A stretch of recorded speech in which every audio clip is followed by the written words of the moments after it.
4 quarters. The first quarter, I keep pigs. And I play with the pig dung, with the 30 sows I have, to produce food for chickens and fish. This is what I do. In the morning when I pick the pig dung from the piggery house, I leave it out in the open for 6 to 8 hours. And in so doing, flies come along and they lay eggs on it. I then cover it for 4 to 5 days, and when I open it, I get nice, juicy maggots. These I feed my chickens.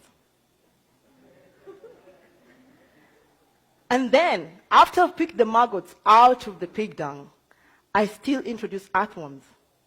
And when I do, the earthworms multiply. As they're multiplying, they eat on the pig dung and they produce soil. This soil I use to grow vegetables. And sometimes I sell to the people in the city as for their potted plants. And as the earthworms multiply, they excrete. When they excrete, I use their excreta as a pesticide and a fertilizer for my garden. Pig dung is gold to me because I save 80% of my cost of production by feeding the chickens and the fish, which I wouldn't have done if I was using commercial feed. The second quarter, I keep cattle. While almost everyone in Uganda uses firewood and charcoal to cook, I use dung for the cows. I introduce it in an anaerobic digester. This is an airtight tank that uses microorganisms to degrade the cow dung. And in the process, it produces biogas that I use to cook. I don't have soot, while the rest of the people who use charcoal and firewood do. And in the process, I save on what would have happened if we cut down trees to make charcoal and biogas. Because when we do that, we bring climate change issues. The slurry that comes out of the biogas, I use this as manure for my farm. In this third quarter, I grow matoke or plantain. This is my staple food. And just like maize is the staple for South Africa, wheat for the US, and rice for the Asians. So, where I have my farm, everyone believes that nothing can ever grow there because the soils are red. And I don't blame them because while in school, we were taught that fertile soils are black. These were the loam soils. But the soil in my garden says, uh-oh, you won't grow here. And the matoke says, I will if I'm given water and manure. This I do by collecting all the urine from the pigs, all the urine from the cows, and the slurry.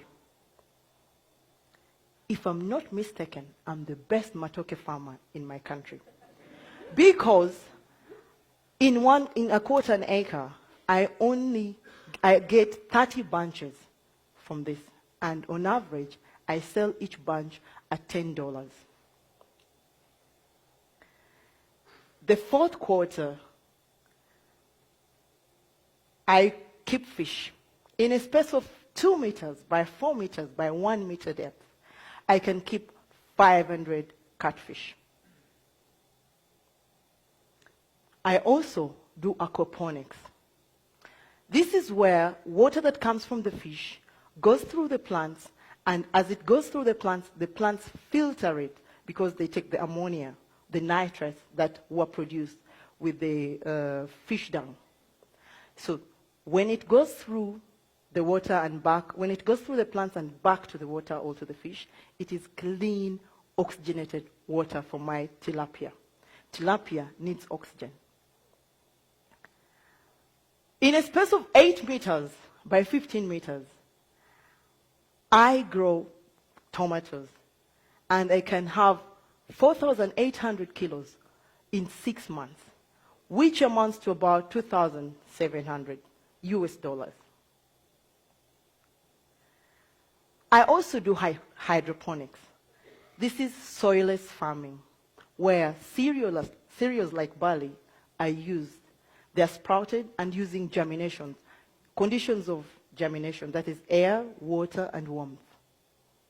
And when I do that, in 6 days, I produce food for my animals. In a space of 20 feet by 6 feet, that's just about a container, I can grow fodder for 4 kilograms of fodder for either 100 pigs or 25 cows, all 1,500 chicken. And if my pigs eat this, they enjoy, I produce good quality pork. If my chickens eat this, I have yellow yolk eggs, which I sell expensively because they're organic. And if the cattle eat this, I'll have milk without having to struggle to cut down trees or moving around looking for grass. Out of the proceeds from the farm, my husband and I decided to build a primary school. This school teaches sons and daughters of African farmers the 3 things Africans are failed to teach their children: time management, value of money, and the culture of saving, by teaching them modern methods of agriculture.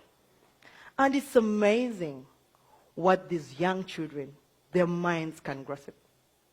I'll give you an example. We have a 10-year-old. After only 3 months in our school, he went to his father's home in holiday. And this is what he did. He overturned the compound, got tires from the garage, broken wheelbarrows, sacks, and made a vegetable garden. They enjoy this at home, and they sell some to the rest of the neighbors. Whenever you lack, you think.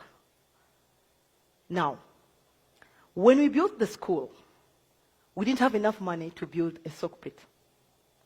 So we were worried, but we needed to start. And the first day of the school, this is what happened. A lot of water gushed out of the showers. And we're like, wow, this is too much. But we use this as an opportunity. It is what we use in our garden, and the rest, so we can be able to produce very big fruits. This is what happens when, if every one of us uses what they have at their disposal. An example, I use the dung to my disposal to make a lots of money. And if any of us, because we use a lot of water, if all of us saved the water we were using to wash or clean, our farms wouldn't have issues of water scarcity due to drought.